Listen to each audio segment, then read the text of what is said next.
সঞ্জিত, আমি তার সাথে কথা বলে আসছি যে তুমি এই জায়গায় বসো, তোমার আমি ডাকবো। তো সঞ্জিত যদি এখানে থাকে, আমি সঞ্জিতের দৃষ্টি আকর্ষণ করছি এবং আমাদের স্বেচ্ছাসেবক টিমের অনুরোধ করছি সঞ্জিতকে একটু দ্রুত মঞ্চে আনা যায় কিনা, মঞ্চের পাশে।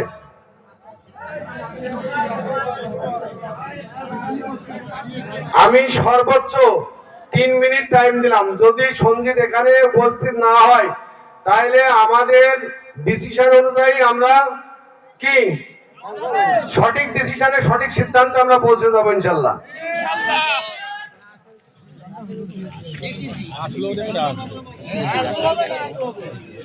সঞ্জিত, আমি আসার মাঝখানে কিছু কথা বলি।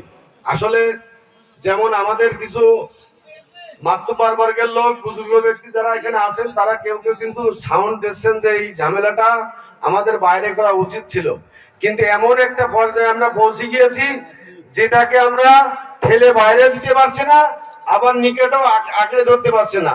আঁকড়ে ধরলেও বিপদ, যে কথা আমাদের হাজী সাহেব বললেন, বাদ দিলেও বিপদ। এই জন্য আমরা যেহেতু মুসলমান, সেই দৃষ্টিকোণ থেকে চিন্তা ভাবনা করে আমাদের আঁকড়েই ধরতে হবে। এখন আর পিছনের কোনো সুযোগ আমাদের নাই। একদম ঠিক কথা।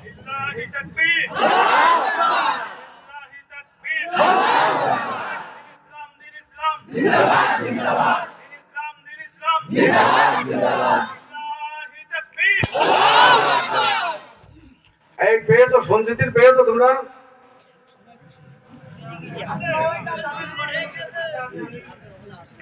নজু ভাই, আমি নজু ভাই দৃষ্টি আকর্ষণ করছি। নজু ভাই,